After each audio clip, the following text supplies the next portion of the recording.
This is Hannibal here from the HannibalTV.com with a daily wrestling news update. But first, I have some sad news to report.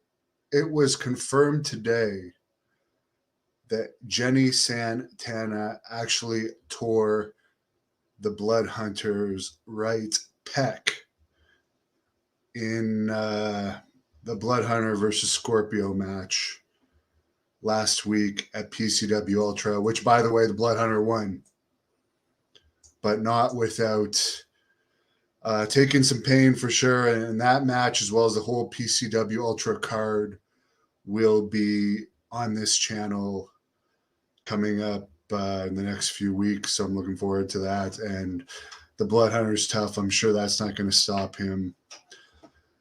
Very tough guy. Another thing, Brian Knobbs has lost some weight. Ric Flair went to visit him in the hospital. He had gotten really, really huge to the point where he was almost dying from being so fat. And it looks like he's improving. And there's 2 shoot interviews with Knobbs on this channel. One of them is a one-on-one, and one of them is in front of a crowd. One of 2 live shoot interviews I did as I take a sip of coffee here because I'm going out there in the cold after this to run. So let me jump right into the news. There's a ton of news today. I'll get into it. The big news that I'm happy to hear about is Jim Duggan's wife has confirmed that his prostate cancer surgery went well today. He's currently recovering. That was what the screenshot is from.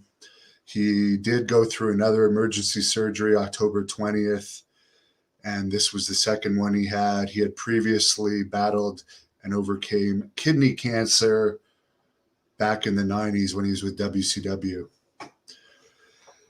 On SmackDown last Friday from Wichita, Kansas, town where I was recently, and I actually passed by the arena, there was an incident with Charlotte Flair and Becky Lynch where they were supposed to switch titles because I guess in WWE you can just switch titles with people.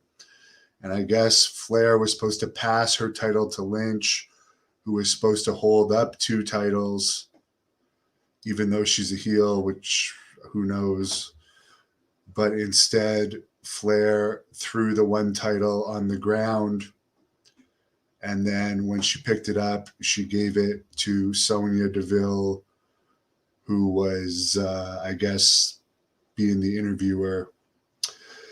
I guess Charlotte was not happy with the creative in the segment, and there's a lot of heat with the wrestlers backstage and Charlotte right now.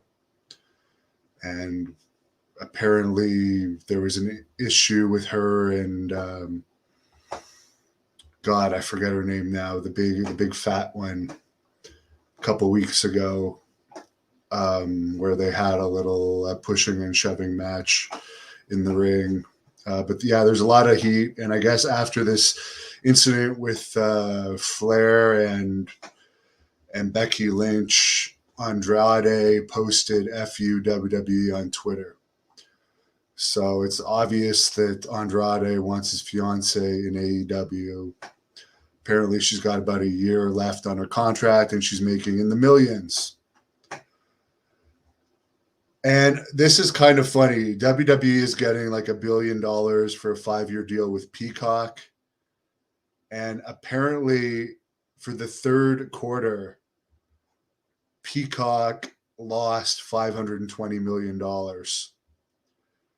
So, and I guess in the second quarter, they lost 300,063 in the second quarter. And then they've lost even more this quarter, 520 million. So WWE really scored on that deal with Peacock. Apparently, tickets aren't selling well for the November 29th Raw at the UPS Arena in Long Island, and they are now doing 2-for-1 tickets for that event. WWE Hall of Famer Jim Ross, who's now 69, was diagnosed with skin cancer this past week. Sorry to hear that. I've had my own issues with that. It sucks. Apparently, Petey Williams is getting a WWE tryout as a producer and was at SmackDown tonight. Still no word on what's going on with Harry Smith. If anyone knows if he was on Raw or SmackDown or anything yet, let me know. I haven't seen anything. He's been signed since like April. In kind of a funny story, WWE ring announcer Greg Hamilton was released this week after he threatened to use WWE lawyers to sue a rapper, West Side Gun, who had used a soundbite of his in one of his raps or something. There's a whole bunch in the Observer this week about the Dark Side of the Ring steroid episode, which was this week's Dark Side of the Ring episode. I am going to watch that episode, and I will reference this Observer story when I do my review of the steroid trial episode. I got really bored of Dark Side of the Ring on that FMW episode, and maybe I can't even remember if the biker guy from Canada, what the hell was his name? I don't even remember his name, but that one was boring. The FMW one only lasted for like 10 minutes. It was so boring. I will watch the XPW one because we've covered XPW a lot on this channel. And I actually posted an interview with XPW owner Rob Black today, which is nearly 2 hours long. So if you search up XPW, the Hannibal TV, a lot pops up. So I will watch and review both that one and the steroid one. Because I'm interested in both. I just got a bit turned off by Dark Side of the Ring. They should pick, I hope if it goes for a fourth season, they'll pick more interesting topics. The Alberto Del Rio sexual assault trial that was supposed to happen this week in San Antonio was moved back to December the 13th. Vince McMahon was back in Saudi Arabia on business this week. He went home between the Saudi Arabia show and this business meeting. I'm sure he takes a private jet there, and it's really not a big deal for him to fly back and forth. As far as this whole Ted DiBiase, Mississippi embezzlement welfare fund scandal, where money that was supposed to be given to the poor went to several people that were not poor, including Brett Favre. And I'm sorry, I'm not a big sports fan. I don't know who this guy is. I'm really sorry. But apparently he paid back $600,000 of what he owed. He was given $1.1 million for speeches that he never gave, and he had previously paid back $500,000. Apparently he still owes $228,000 in interest. But as long as he pays all this back, he's not going to be charged with any crimes. So I figure the same thing is going to happen to Ted DiBiase, the $1 Million Man. I forget exactly how much he owes, but it's somewhere around 700 and something thousand. I'm pretty sure he's just going to pay it back because his house that he was trying to sell was worth over $1 million about a year or so ago. So I'm sure you can just pay it back and not have to go to jail. His kids owe a lot more, though. I don't know if his kids are going to be able to escape jail time. In the ratings, Raw did a 0.7. There was 7,400 paid in Houston for Raw this week. SmackDown did 0.58. There was 3,400 paid in Wichita. Rampage did a 0.22. There was 5,500 paid. Dynamite did a 0.4, and there was 6,000 paid. The XPW Dark Side of the Ring did a 0.05. Impact did a 0.02. Ring of Honor is shutting down. They informed talent on October 27th that everyone is being released from their contract at the end of this year, but effective immediately, all talent can start working for other promotions, which a lot of them weren't allowed to. Ring of Honor is also trying to sell their videotape library, and they were founded by Rob Feinstein and others around 2002 after ECW and WCW had closed. Was eventually sold. The high point of Ring of Honor was when they sold out Madison Square Garden in 2019. However, New Japan was also involved with that, and Cody Rhodes and the Young Bucks and Kenny Omega and all that group were originally thought to be part of that show when tickets went on sale. However, none of those guys ended up being on that show. So that was pretty much the high point of Ring of Honor. And we were there. Hannibal TV was there covering it that night. But it just went like tanked. AEW pretty much killed it. And then there was a bunch of scandals. There was some weird stuff that went on with Taylor Hendricks. AEW pretty much took all the buzz away from Ring of Honor when everyone went to AEW. Then they made this Marty Squirrel guy, Booker, and he had admittedly been having a relationship with a 16-year-old when he was 27, thinking because I guess that's accepted in the UK, he was admitting to it, but at least in Canada, that's kind of looked down on. I don't know about the US, but I would assume that if you're 27 going out with a 16-year-old, it's a little weird. And yeah, you don't want that guy to be your booker of a company owned by Sinclair Broadcasting worth almost $6 million. And Meltzer brings up here the biggest question regarding the library is, will it go to WWE or AEW? Both companies are denying they've been in talks about it at this point. I guess Impact theoretically might want it too, but I don't know how much money Anthem has to throw at it. John Moxley and his wife Renee Paquette sold their home in Henderson, Nevada for $650,000. They bought it in 2015 for $475,000. Man, the real estate in Canada sucks so badly.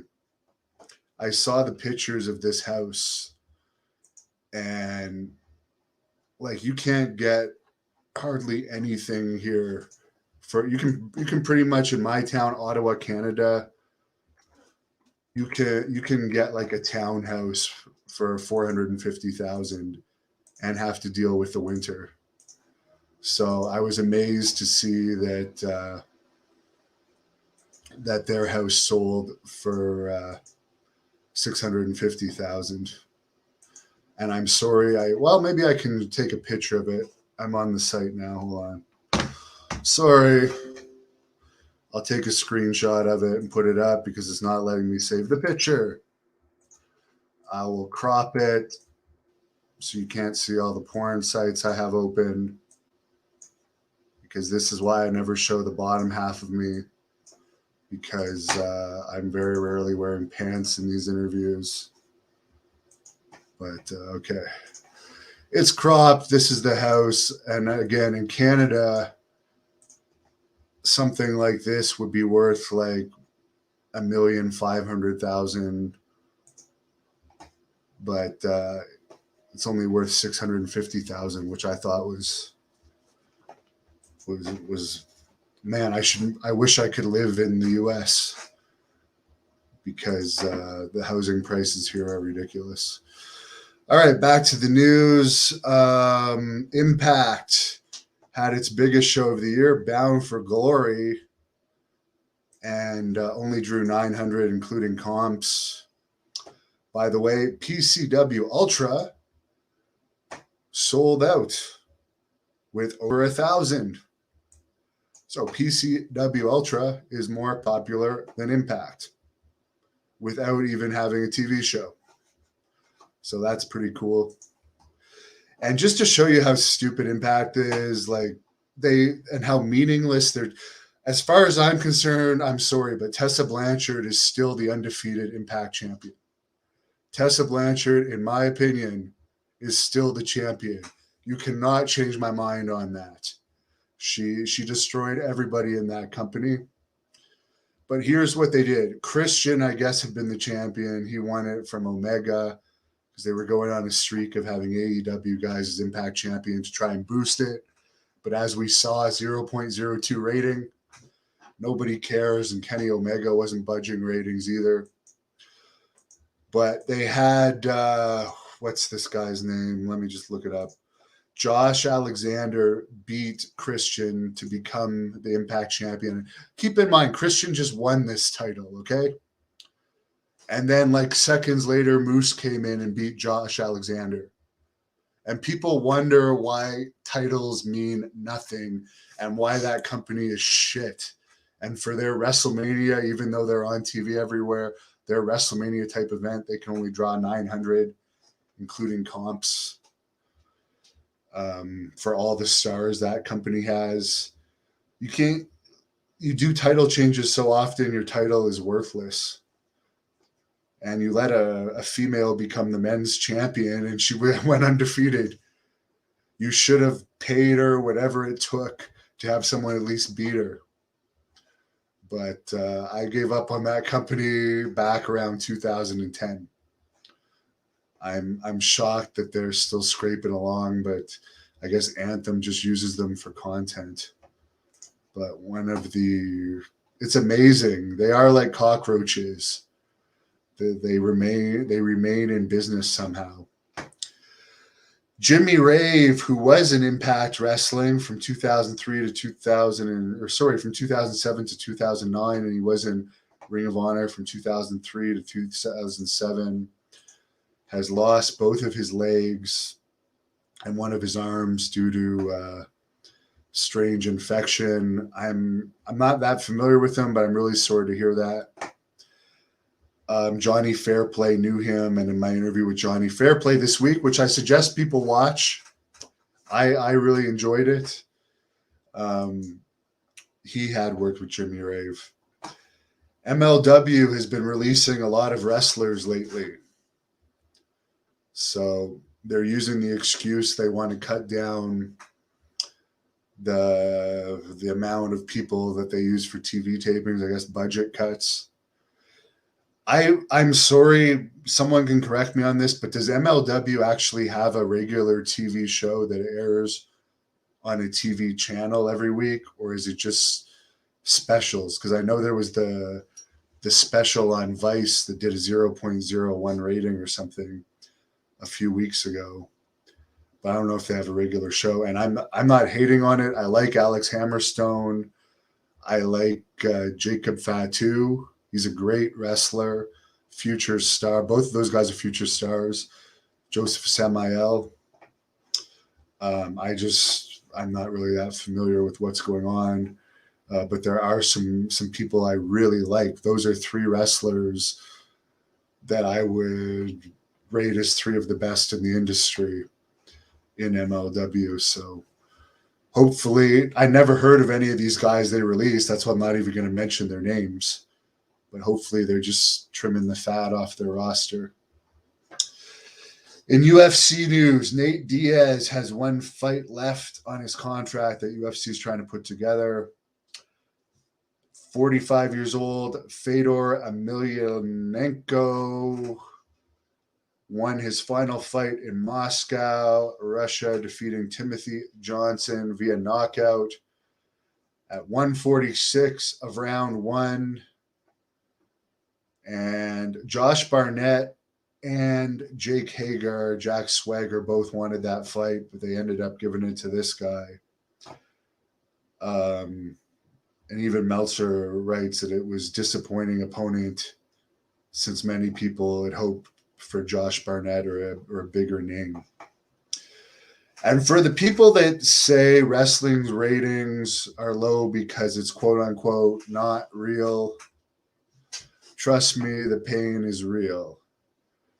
But I understand how people can make fun of it with some of this ridiculous stuff going on. But before I rant on that, let me just say what I was started on here.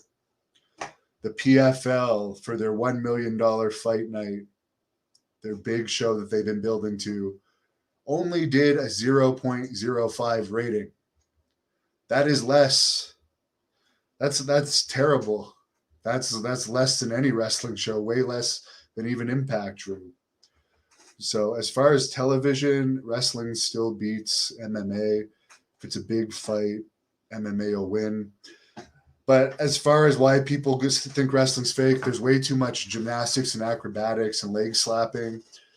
But there was some incident on NXT, I guess, this week that I should mention. And I only read the tweet from Matt Riddle and I saw the clip of it. Somebody went to do a dive on the NXT Halloween Havoc this week, which, by the way, I think I forgot to mention the rating on. It did do a decent rating, which I may have forgot to write down, but it was like a 0.17, possibly 0.18, but I think 0.17. But they missed catching somebody on a dive. And Matt Riddle goes on Twitter and writes, the people that missed the catch should be beaten with sticks. And it's like, everybody already knows it looks so phony. We're all sick of seeing everyone standing around just waiting for these people to perform their stupid acrobatics and be caught by the people that they're supposedly trying to hurt. And then Matt Riddle writes on Twitter something like, the people that miss the catch should be beaten with sticks. And it's like, there's just no kayfabe in wrestling. And like Riddle's just pointing out how fake it is. Because in reality, shouldn't the people, if that's your real opponent, you wouldn't be trying to catch him. You would not be trying to catch him, would you? I'm just saying. And then Riddle points out to everyone that may not have even seen it, oh, by the way, wrestling's fake. These guys didn't catch the guy that was diving on them. And because of this, they should actually be punished. I don't know.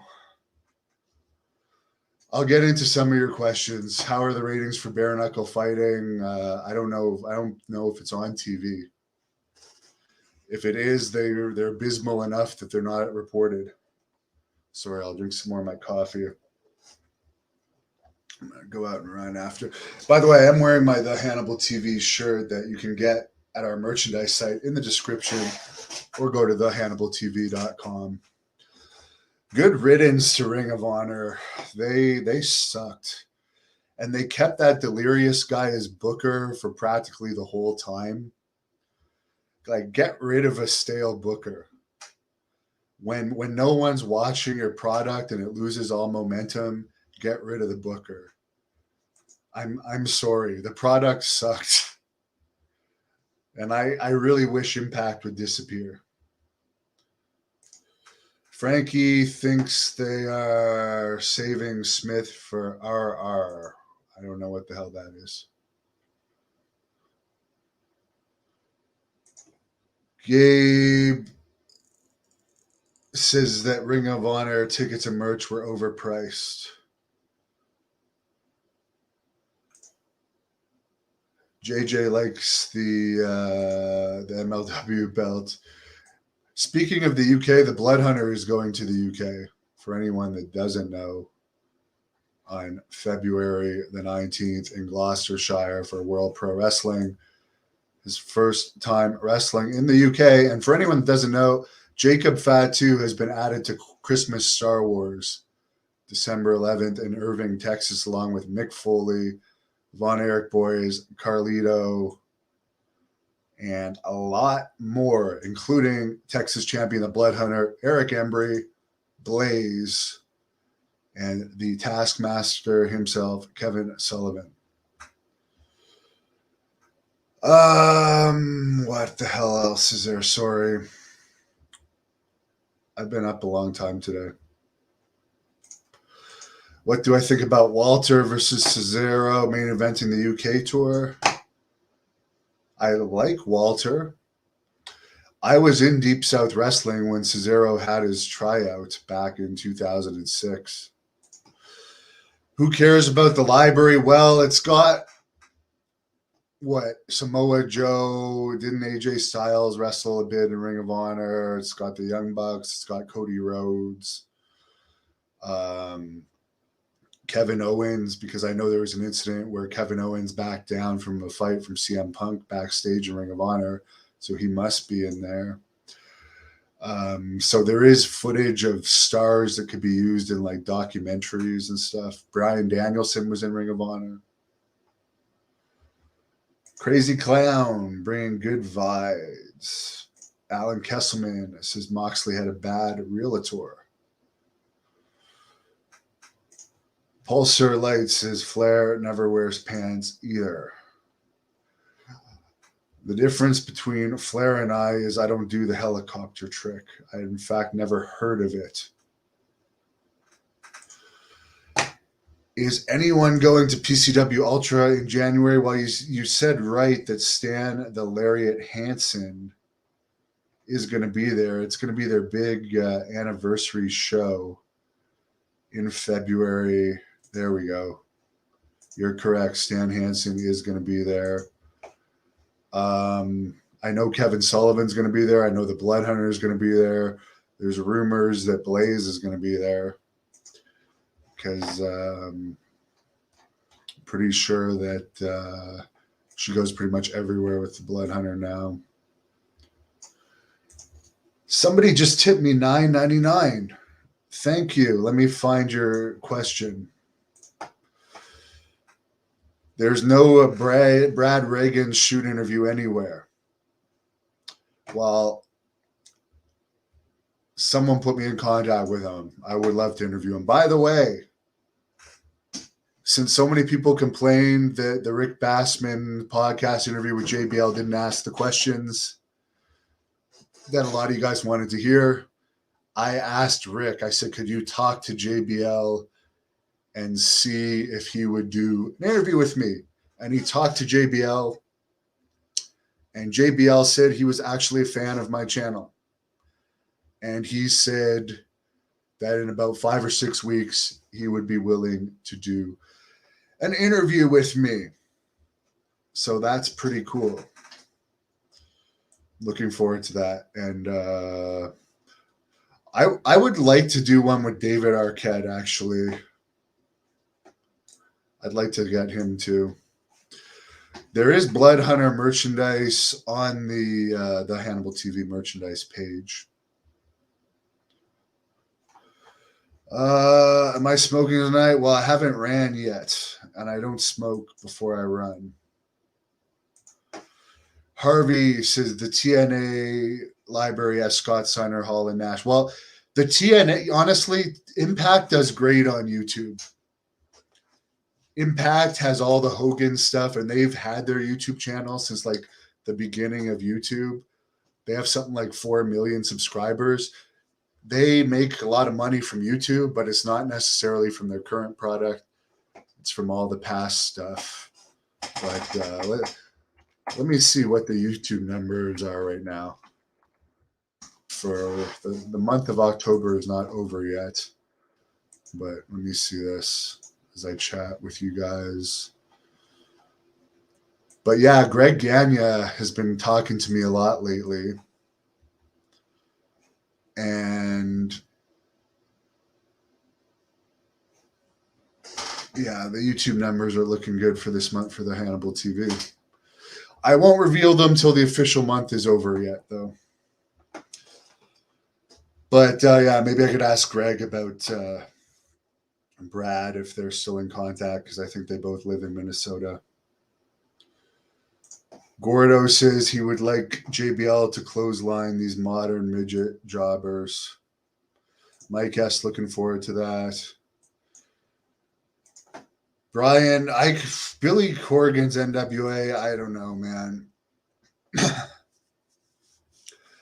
I don't know. I don't have much hope for it.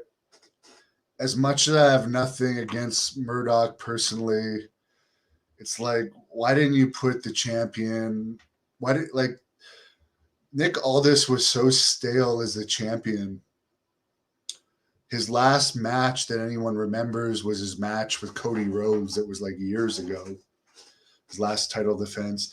And then they finally changed the title to Trevor Murdoch, who I like as a person, but it's like he's not a hot wrestler.